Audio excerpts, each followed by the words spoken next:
C'est en 1854 que j'entendis parler pour la première fois des tables tournantes. Un jour, je rencontrai Monsieur Fortier, le magnétiseur, que je connaissais depuis longtemps. Il me dit « Savez-vous la singulière propriété qu'on vient de découvrir dans le magnétisme ? Il paraît que ce ne sont plus seulement les individus qu'on magnétise, mais les tables qu'on fait tourner et marcher à volonté. » C'est fort singulier, en effet, répondis-je, mais à la rigueur, cela ne me paraît pas radicalement impossible. Le fluide magnétique, qui est une sorte d'électricité, peut très bien agir sur les corps inertes et les faire mouvoir. À quelque temps de là, je revis Monsieur Fortier, et il me dit « Voici ce qui est bien plus extraordinaire, non seulement on fait tourner une table en la magnétisant, mais on la fait parler, on l'interroge et elle répond. Ceci, répliquai-je, est une autre question. J'y croirai quand je le verrai, et quand on m'aura prouvé qu'une table a un cerveau pour penser, des nerfs pour sentir, et qu'elle peut devenir somnambule. Jusque-là, permettez-moi de n'y voir qu'un compte à dormir debout. » Je rencontrai Monsieur Carlotti, un ami de 25 ans, qui m'entretient de ces phénomènes pendant près d'une heure, avec l'enthousiasme qu'il apportait à toutes ces idées nouvelles. Le premier, il me parlait de l'intervention des esprits, et me raconta tant de choses surprenantes que, loin de me convaincre, il augmenta mes doutes. « Vous serez un jour des nôtres, me dit-il. »« Je ne dis pas non, lui répondis-je. Nous verrons cela plus tard. » À quelque temps de là, je me trouvais chez la somnambule, Madame Roger, avec Monsieur Fortier, son magnétiseur. J'y rencontrai Monsieur Patier et Madame de Pleine Maison, qui me parlèrent de ces phénomènes dans le même sens que Monsieur Carlotti, mais sur un tout autre ton. Monsieur Patier m'offrit d'assister aux expériences qui avaient lieu chez Madame de Pleine Maison, rue Grange Batelière numéro 18. J'acceptai avec empressement. Rendez-vous fut pris pour le mardi, mais à 8 heures du soir. Ce fut là, pour la première fois, que je fus témoin du phénomène des tables tournantes, sautantes et courantes, et cela dans des conditions telles que le doute n'était pas possible. Mes idées étaient loin d'être arrêtées, mais il y avait là un fait qui devait avoir une cause. J'entrevis sous ces futilités apparentes et l'espèce de jeu qu'on se faisait de ces phénomènes quelque chose de sérieux, et comme la révélation d'une nouvelle loi que je me promis d'approfondir. C'est ainsi que Hippolyte Rivel, du coup, rentre dans le milieu du spiritisme. En tout cas, c'est comme ça qu'il le dénommera par la suite. Il faut savoir qu'à ce moment-là, il a déjà une cinquantaine d'années. Hippolyte Rivel est né à Lyon en 1804. Il a passé l'ensemble de son enfance, il a fait ses études là-bas, excepté quelques années où il a dû se déplacer en Suisse, en tout cas à l'étranger. La raison est assez simple, c'est parce qu'on est sur la fin de la Première Empire, il y avait quelques troubles, etc. Et sa famille avait peur pour lui qu'il se passe quelque chose, donc il a fini ses études du coup là-bas. En 1820, il déménage à Paris, année à laquelle je considère personnellement qu'il a fini ses études, et commence du coup à réellement se lancer dans l'enseignement. Il fait des cours privés, il rédige notamment des écrits et vers la pédagogie positive. À partir de 1935-40, il commence à avoir différents postes de dirigeants ou de contrôleurs, ou en tout cas des rôles à responsabilité. Je vais en citer plusieurs, mais sans être chronologique. Il a été régisseur de spectacles d'illusion, il a été administrateur et contrôleur de 2 théâtres, il a ensuite été dirigeant d'un grand magasin de contre-marques sous l'enseigne Bazar des Bons Marchés. Enfin, la dernière chose qu'il faut savoir, c'est que tout au long de sa vie, je pense qu'il avait quand même un trait de caractère très curieux, à se poser des questions sur des choses un peu de tous les jours, est-ce qu'il pouvait être en face de lui. Pourquoi ? Simplement parce que on le retrouve comme étant membre de différents instituts, de différentes associations. Après, c'est une interprétation que je fais là personnellement du coup. Il faut savoir qu'il y en a d'autres. Je vais parler du coup de l'impact qu'il a eu dans le spiritisme.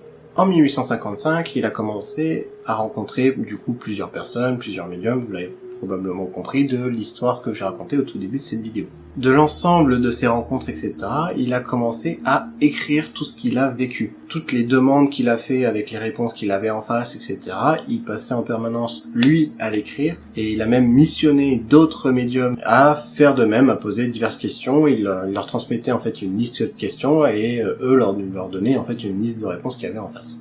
Les années passent, même 2 ans passent, et il commence déjà à avoir une bonne quantité d'écrits, et commence notamment à faire les premières publications. Le problème, c'est que lorsque vous parlez du milieu spiritisme, etc., on est dans des années qui est encore forte au niveau opinion religieuse. Forcément, lorsque vous vous amenez avec le milieu du spiritisme et que vous apportez une autre vision des choses, ça peut apporter quelques conflits. Il a décidé d'écrire sous un pseudonyme, Allan Kardec. C'est comme ça que le nom est sorti.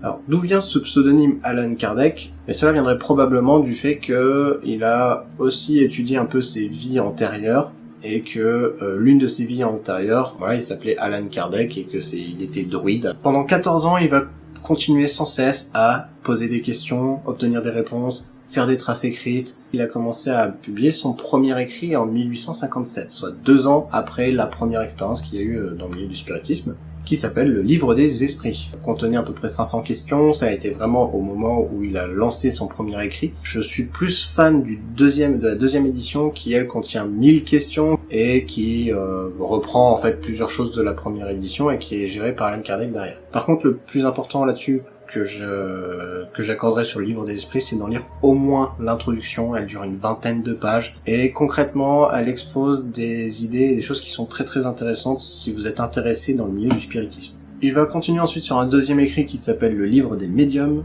Ce livre-là, concrètement, alors il est très intéressant à lire pour toute personne qui s'intéresse au spiritisme, etc. De mon point de vue, il est surtout important pour les personnes qui commencent à rentrer dans la médiumnité, qui se cherchent à se découvrir, qui assistent à des phénomènes ou des choses qui leur paraissent bizarres. À partir des années 1861, il va commencer notamment à faire des écrits où il va mettre en parallèle la vision de d'autres religions face au spiritisme et commencer à faire des parallèles. Donc on parle notamment de l'Évangile selon le spiritisme, un autre écrit qu'il a fait, ou le ciel et l'enfer. Il va malheureusement mourir en 1869 d'une rupture d'anévrisme. Ces écrits qui sont derrière ont été regroupés et ont été publiés sous le titre Les œuvres posthumes d'Alan Kardec, toute une partie qui est liée à sa propre vie, et toutes les remarques qu'il avait laissées sous forme de notes sur certaines périodes de sa vie ou certaines choses où il est revenu sur son passé en disant bah oui, ça c'est bien confirmé ou ça c'est quand même plutôt particulier. Sur l'ensemble de ces 14 années, il a aussi publié une revue, la revue Spirit. De l'ensemble de ses écrits, il en fait une conclusion en quelques mots. Naître, mourir, renaître encore, et progresser sans cesse, telle est la loi. Alan Kardec est enterré au cimetière du Père-Lachaise, et on peut aussi lire autre chose si on regarde son buste.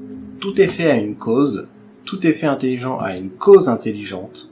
La puissance de la cause en est raison de la grandeur de l'effet. Voilà, donc c'est deux conclusions qui tirent en fait de l'ensemble de son étude, de ses écrits, etc. Pour finir, je vais accorder un point d'importance sur, on va dire, les actions qui sont faites aujourd'hui par rapport à Alan Kardec, et principalement sur le pourquoi j'ai refait cette vidéo d'Alan Kardec. J'ai eu l'occasion de pouvoir rencontrer l'association La Casse France, qui notamment est un groupe de généalogistes chroniqueurs spécialisés dans l'histoire ancienne de Paris et de France au niveau du 19e siècle et qui m'ont fait découvrir en fait toutes leurs recherches.